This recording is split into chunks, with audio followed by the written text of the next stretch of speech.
We have heard about this, that men should get out of this cycle of life and birth. Can you throw some light on that?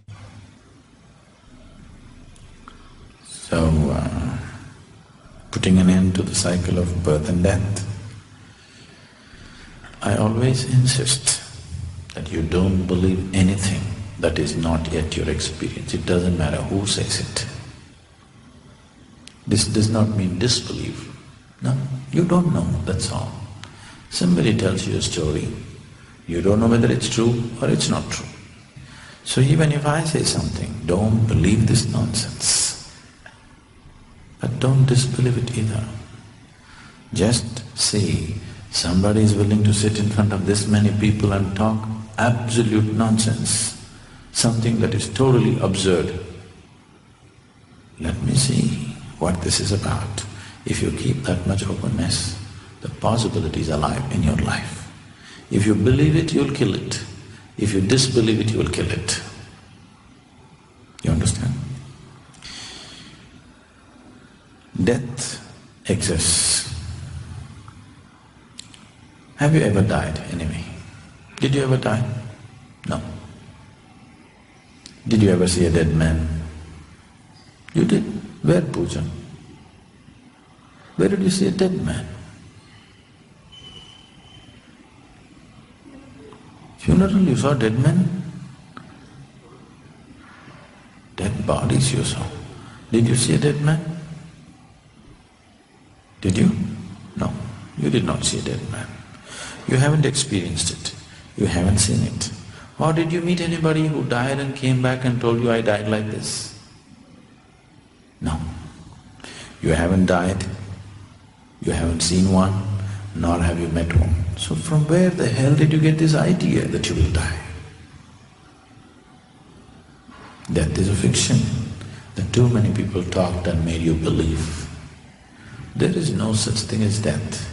There is only life, life and life alone, moving from one dimension to another, another dimension to another. So, when the physical body becomes too feeble or breaks up for some reason, either you crashed your car, or you drank too much and broke your liver, or you fell out of love and broke your heart, or you just became too old and feeble. When the body becomes unsuitable to sustain life for some reason, something is broken or something has become too weak to sustain. When the body becomes unsuitable to sustain life, life has to move on. So it does. So when you say somebody is no more, you're only saying they're no more with us. You're not saying they're no more, really no more. They're just no more with you, the way you knew them. So, when one leaves the body, for whatever reason, the fundamental reason is the physical body has become unsuitable to sustain and nourish life. When this happens, what will happen to that being? The physical body and the conscious mind goes. The discriminatory aspect of his mind is gone, but the content of his mind is not gone. Understand what I'm saying? The discriminatory choices are gone, but the content of his mind is not gone. So he still has the qualities, but he has no discrimination. So one thing that you need to understand is, when somebody dies, as you know, death today, it doesn't matter, he happens to be your father, your mother, your husband, your wife, your child, how dear a friend he was, it doesn't matter. The moment he leaves the body, he's got nothing to do with you. Because everything that he knew about you is physical, isn't it? When I say physical, not just of the body, of the mind and emotion. All that you know about that person and all that that person knows about you is either physical body or mind or emotion. all these things belong to the sphere of the physical. So when he leaves the physical, all the things are gone and there is nothing like me and my father, dead father. Once he's dead, he's not your father. He's over. So now, once the discriminatory mind is gone, he will only proceed according to his tendencies. This is the reason in India so much significance is given as to how a person dies, so that we can set up some kind of orientation to the tendencies with which he will flow. It doesn't matter how he lived, when the last moment comes, we'll say Ram, Nam and this one and that one, whatever people know. But fundamentally the idea is to create some sense of awareness that he doesn't die in fear and greed and whatever else. Because that final moment of transition tends to become his quality in a big way. It becomes one of the major tendencies of his further progression. You can try this with your sleep tonight. That final moment when you're moving from wakefulness to sleep, that final moment when you're transiting from wakefulness to sleep, that last moment, if you can simply be aware, say if you can, but you will see, if you try to be aware, you will be awake. Only when you lose your awareness, you will fall asleep. If you can manage awareness, something tremendous will happen. If that is not possible, at least try to bring some quality to the last few moments of your falling asleep. Let's say you make it very loving within yourself, or you make it very happy within yourself. You will see that quality will continue through the sleep, always. If you can bring that some quality to the last moment of transition from wakefulness to sleep, that quality will continue. That's exactly what will happen with death also. If the final moment a certain quality is brought in, then that quality will continue. It is because of this understanding. You know, in India when people want to die, they don't want to die in Mumbai, they want to go to Varanasi and die. You know, still people go. There used to be a major… Varanasi is a death place. People used to go there, in lakhs of people used to go there just to wait and die. Because for centuries, this has been one place which was concentrated with any number of enlightened beings. Not anymore. But it used to be a center. So, people thought if they go there and die, there was always help coming. They could die in a right kind of condition. So, this cycle, suppose the body broke because of some reason, the life energy is still vibrant. When the life energies are still vibrant, if the body breaks, either because you shot yourself, or you crashed yourself, or you drank yourself to death, or whatever, your life energies did not become feeble, they're still vibrant, but the body broke for some reason. Now, this being will have a long transition because the vibrancy of the energy is still there, it has to wear itself out. There is something called as prarabdha. Oh, you heard of what's prarabdha? Prarabdha means it's the allotted karma for one lifetime. Because the stock that you have, if all of it comes into one life, you can't live. You have a warehouse. This warehouse is referred to as sanchita. You can't handle the warehouse of karma. So a retail stock is been given to you to dispense in this life. But generally most people gather more new stock than getting rid of the old stock. In the process of getting rid of this much stock, they gather that much. So it goes on and on and on. Because of this, a certain vibrancy is there in life energy. Unless it becomes feeble, he cannot find another body. If you have to leave this body, your energy should become feeble. If you have to enter another body, your energies have to become feeble. This is what is referred to as samadhi, where you consciously lower the intensity of your life energy. You become so feeble that you can slip out of your body if you wish. And you can slip into something else because your energies have become so feeble. They don't have the vibrance of normal existence.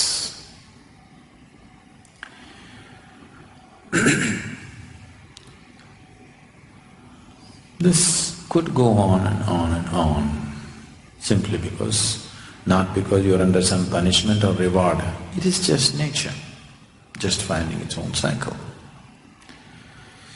So when certain awareness arises within you, not because you read something, somewhere you began to feel the meaninglessness of the cycle. It's all nice, we're enjoying it, but just going on and on and on doesn't make sense. When that awareness comes, that is when you start talking about mukti. Mukti means you want to become free from the process of life and death. Not because you're suffering. Suffering people cannot attain mukti. You are fine, you are joyful, but you have had enough of the kindergarten, you want to move on. However beautiful your school life was, don't you want to go to college? Yes, that's all. You have seen enough of it. Now you want to move on.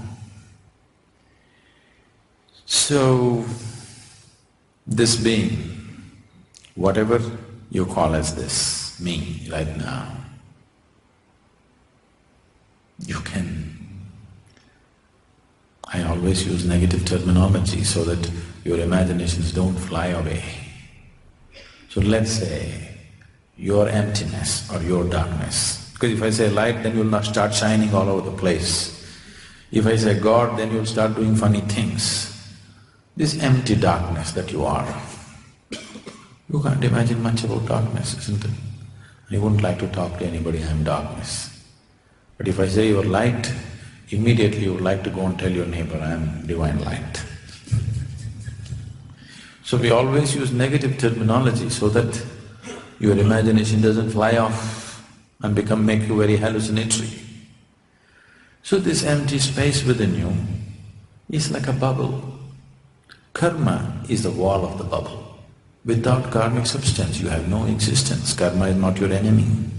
It's only because of karmic substance you are glued to the body. If all your karma is removed, you cannot be held in the body. So it is a bubble. Even though you slip out of the physical body, this bubble is on.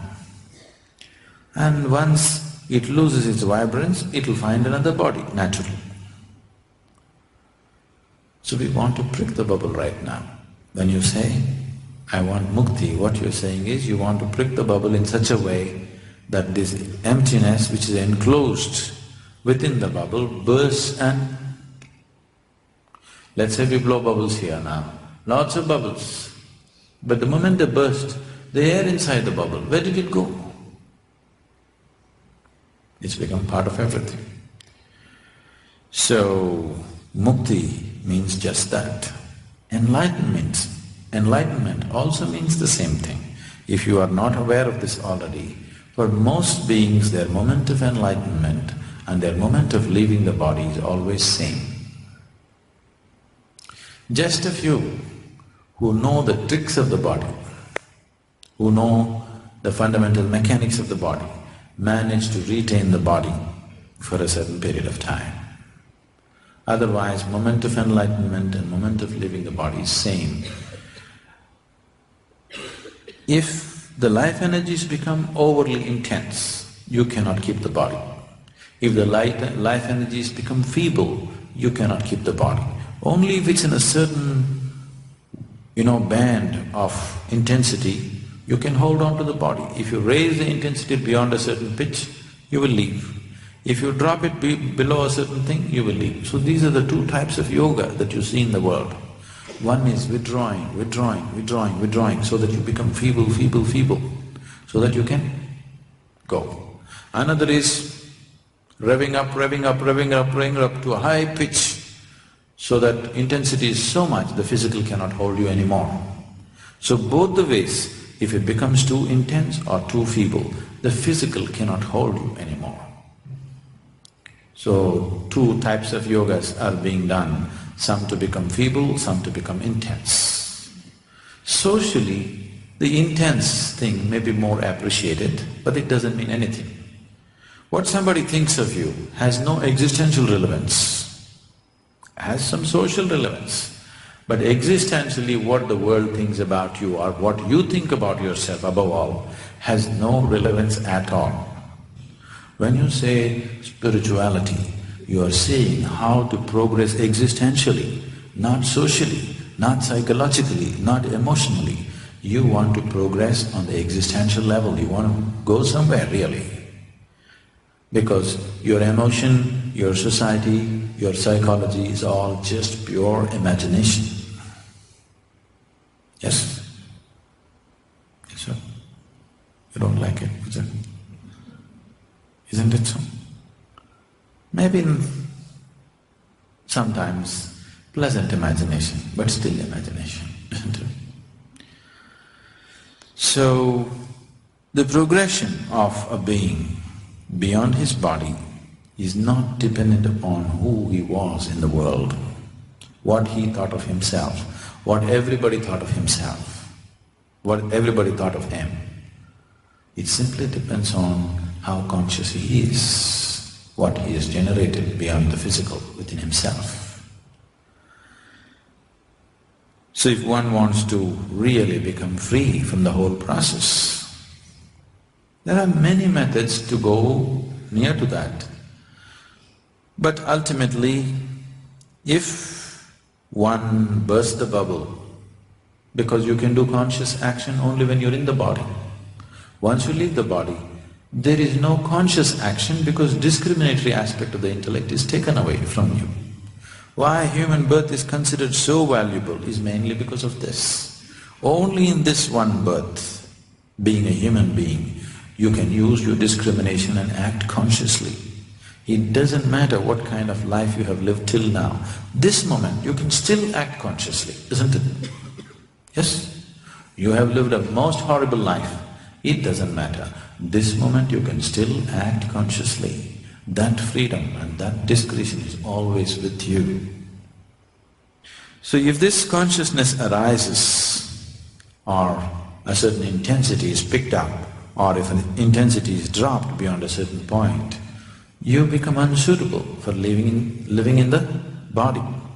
When that situation arises, there are possibilities for you to break the bubble completely. If you want to break the bubble and still retain the body, then you need engineering. You need to know all the tricks. Or you have to do some conscious karma to retain the body. Any number of things that people do. I don't wish to speak about myself because so many things are happening with me. For example, Ramakrishna Paramahamsa, a fantastic human being, a very crystallized consciousness. During his own lifetime, people saw him godlike. But Ramakrishna was mad about food. Do you know this? He was insane about food. Now he will be talking to his disciples and say, please wait. He will go to the kitchen and ask Sharada, what's cooking today?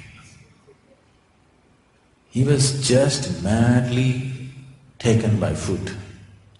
Sharada felt so ashamed of him. Why are you like this? I am not concerned about food. We see you godlike and you are crazy about food. What is this? He would say, so it's okay, but what's cooking? One particular day she was so ashamed of him and she became angry. She became angry and angry words flew out of her. Then Ramakrishna said, the day you bring the thali, one day, he always, that part of the country, it's pre-served plate. Here also you eat in the thali? Okay. Especially in Bengal, the thali is so big and it's all pre-served. and he always sat on a swing and ate his food.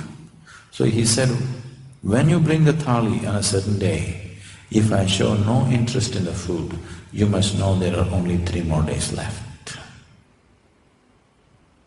This is 6 years later. She took the food to him and he turned away. Suddenly she remembered and she broke down and cried. He said, there's no point crying now, time is up. He was using food as a conscious karma to create a desire. Conscious desire every day, at least 10 times a day, he has to think of food to keep the body going. Otherwise, if he sits here like this, he will leave the body. He's planned out some work for himself, so he wants to hold on to the body for some more time. Like this, different yogis create different methods. Some are simple, some are very complex, various kinds of processes. Once the bubble is gone and you're just keeping it consciously there, in many ways you're existentially not on account. You described the various kinds of bodies, and then you said there is a transition body and then there's an energy body. Energy body and then a transition. You don't create it, it's there. Generally in English it is referred to as the etheric body. You know, people are talking about ether. You know what's ether? Not Easter, ether. Ether is a non-physical. Generally it's assumed as non-physical. It is not totally non-physical. It is a transition between physical and non-physical. What is non-physical is never in your perception, unless you become that. What is physical can be brought into your perception. It's just a question of time and work to get everything that is physical in the existence into your perception. It is possible. If you do the necessary sadhana, all that is physical in the existence can be brought into your perception. It cannot be outside your perception. It's possible to do that. What is non-physical will not come into your perception. You have to dissolve into it. There is no other way. This is why all this talk about surrendering to God is simply because what they're trying to tell you is that which is beyond the physical cannot be grasped. You have to give in. There is no other way. It's because of that, this talk and all this distortion about surrender. Because that which is beyond the physical cannot be grasped by you in any way. You can only merge with it, you can only dissolve into it. The word surrender is not the right word, but that's been commonly in usage.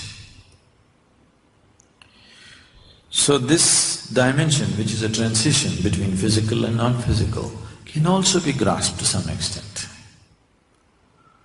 So it is not that you create it is there. When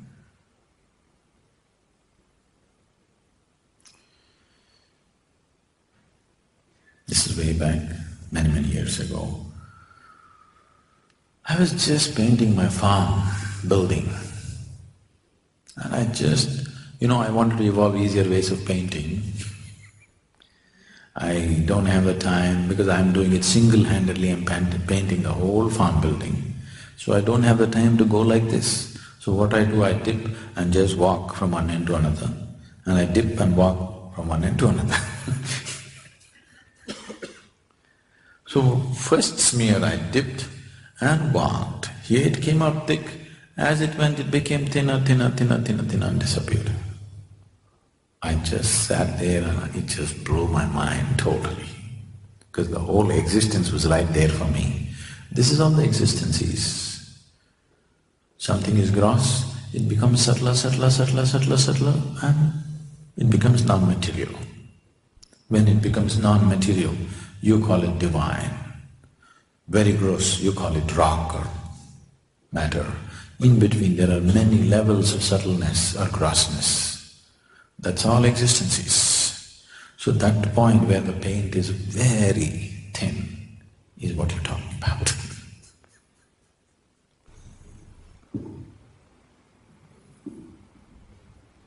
Guruji, is there a point in trying to explore our past lives, and is there a way to do it for us consciously? Is there a way to explore past lives? I know a lot of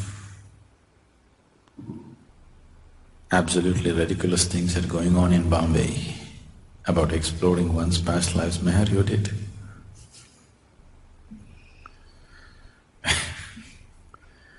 They're just ridiculous psychological exercises. If you really want to see something of the past, you must be able to raise yourself into very heightened levels of awareness where it'll cut through the memory lines. But what's the point? Right now, what has happened in this life, you're not able to handle the memory. What happened 10 years ago, you suffer. When you're in this condition, if you remember 10 lifetimes ago, it'll drive you nuts, isn't it? So there is no point. But at the same time, there are… whatever you call as past life is just unconscious layers of the mind in terms of memory. If you bring yourself to heightened levels of awareness, these unconscious layers of the mind which are ruling you from within could be broken down, could be dissolved. I don't know if they showed you… did they show you some clippings of samyama meditation? They did? Okay. It's a 8-day program where we do…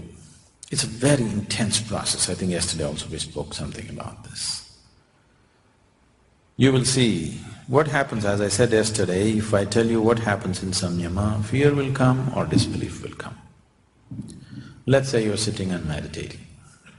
After some time, you're fully conscious, but suddenly you find your body is beginning to crawl around like a snake.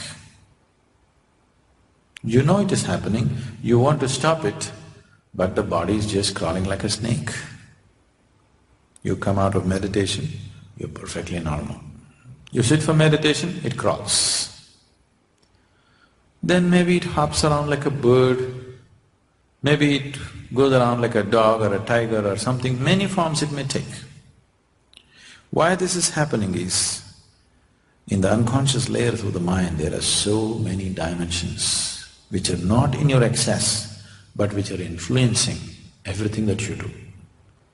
So if you go through a process where with the heightened levels of awareness you bring unconscious layers of the mind into conscious states, not in terms of memory but in terms of energy and experience, you can work these things out and leave yourself completely free in a big way within yourself.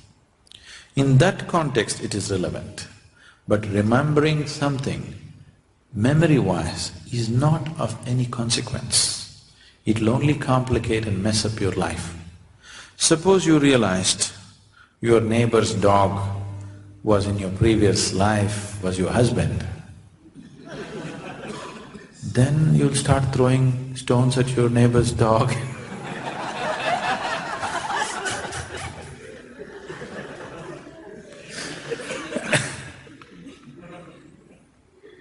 I don't know whether you'll go and kiss him or you'll throw stones at him. Both ways it's dangerous, isn't it? Because he doesn't remember. You're throwing stones at him, you'll get into trouble with the neighbor. If you want to kiss him, you'll get in trouble with the dog. So, it's not safe for you, it's not necessary for you. But on a different plane, if you can bring it into your experience without going through the memory process, then it becomes a way of liberating yourself in a certain way. Samyama is a very… what we do is known as karma samyama. There are various types of samyamas, that's why it's karma samyama, where layers and layers of past unconscious mind will just come up and work itself out if you move to a certain level of intense awareness. No suggestions are given to you, no guidance is given to you. Just as you become more aware, suddenly you see the whole body goes through. See, what happens in the mind is never trustworthy. Mind can deceive you in a million different ways. But what happens in the body is real, isn't it? Yes? Has your body ever lied to you? Your mind has lied to you a million times, isn't it so? Body has never lied to you. So that's why we always want these things to happen physiologically, energy-wise, not on the level of the mind, because mind is capable of unlimited hallucination. It can create anything and make you believe it's real. These things are being done in such unscrupulous ways. A lady, she's now in United States for many years. They made it very big in United States.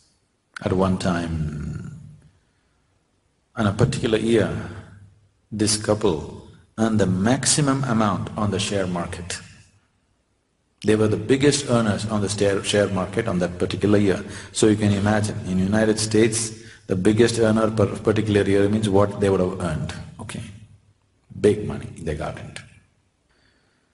And she's gotten into this whole thing that now she's mad about all this Hollywood stuff and all this. She's got homes, a couple of homes in Beverly Hills and here, there, everything just to be around there in the scene. And she's gotten hooked onto a psychic who charges $90 per hour consultation on the telephone. In person it is more. So this psychic has been telling this lady, which this lady firmly believes. So the psychic told her that in your previous life, Tom Cruise was your husband. Richard Gere was your father. So you just have to be around. They will notice you today or tomorrow. So the husband is going nuts because the woman is trying to somehow fall into the eyes of Tom Cruise, throwing parties and buying homes around the place. The husband is just going crazy. Then it came to my notice. So somehow this lady landed up with me and she is 100% sure that in her previous life Tom Cruise was her husband. I knew she's strong on that, so I said, okay, it must have been. But I also knew Tom Cruise in his last life. He was one of the ugliest human beings in his last life, do you know?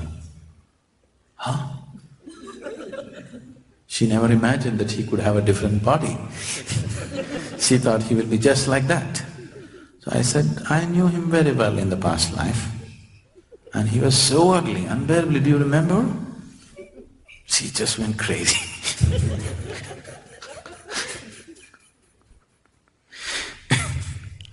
So this is what past life stuff is doing to people, driving them crazy and, all kinds of fanciful things. That's not the purpose. Can you touch about on the topic of ojas that you had bought? See, the physical body,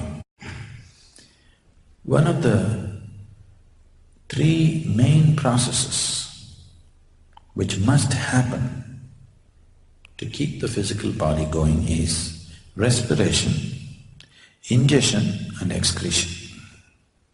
Yes? As long as these three things are happening, you have no thought, you have no emotion, you have no this, you have no that, but you can still go on, isn't it? No meditation, you can still go on. But respiration, ingestion, excretion must happen.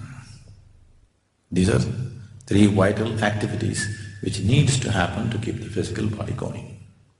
So all these three things are mainly assisting in converting one form of physical matter into another. See, for example, agriculture. Agriculture means what? You make mud into food. Digestion, you make food into flesh and shit. Yes. So these are all different processes where you're converting one form of physical existence into another. You eat a carrot, you make it into a human being. Tremendous job, isn't it? Eating is not a simple thing. Yes or no? You eat a simple vegetable and you transform it into a human being, if it goes by the evolutionary scale, it must take 10 million years. In one afternoon, you're doing it. It's not a small phenomenon. Without understanding the significance and the miracle of what you're doing, you're going on. But if you understand and if you really experience the miracle that you are converting simple things like water and food into a human possibility, it's a tremendous job that you're doing, isn't it? So, always converting one form of physical into another is a natural process which is happening in you.